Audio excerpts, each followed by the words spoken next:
Cuando llegan las horas de la tarde que me encuentro tan solo y muy lejos de ti, me provoca volver a los guayabales de aquellos sabanales donde te conocí. Mis recuerdos son aquellos paisajes y los estoy pintando exactos como son. Ya pinté aquel árbol del patio que es donde tú reposas cuando calienta el sol. Vivo aquí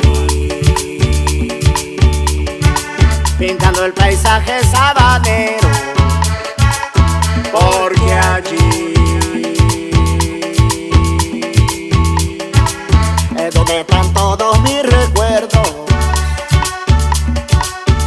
Vení,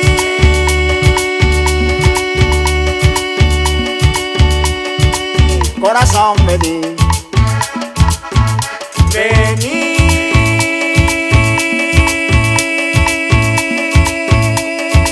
más cerca de mí. Ven a consolarme, ven a acompañarme, ven a besarme como aquella tarde. Ven a consolarme, ven a acompañarme, ven a besarme como aquella tarde que tuve allá, como aquella tarde que me besó, como el día siguiente que amaneció. Bésame como tú sabes besar, como el día siguiente que amaneció. Bésame como tú sabes besar.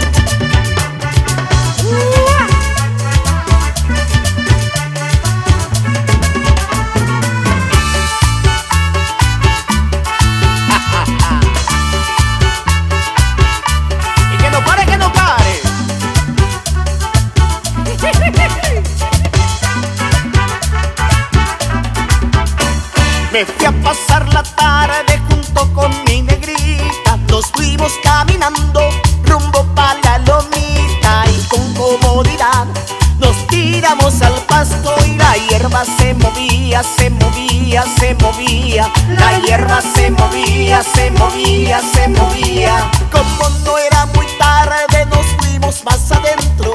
Le fui diciendo cosas, lo que por ella siento, y con comodidad nos tiramos al pasto y la hierba se movía, se movía, se movía. La hierba se movía, se movía, se movía. Hay cosas que no se olvidan, que no se olvidan en esta vida. Hay cosas maravillosas como recuerdos en nuestra vida. Hay cosas que no se olvidan, que no se olvidan en esta vida. Hay cosas maravillosas como la tarde en que te tenía.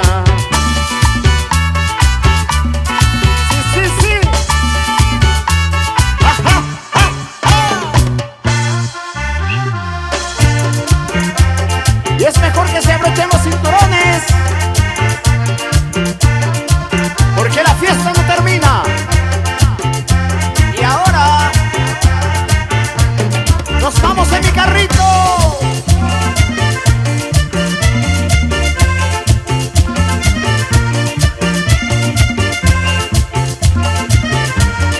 Ay, yo tengo un carro último modelo, pero no lo saco, me fallan los frenos. La dicha en mi carro es un vacilo, no usa gasolina, lo tanco con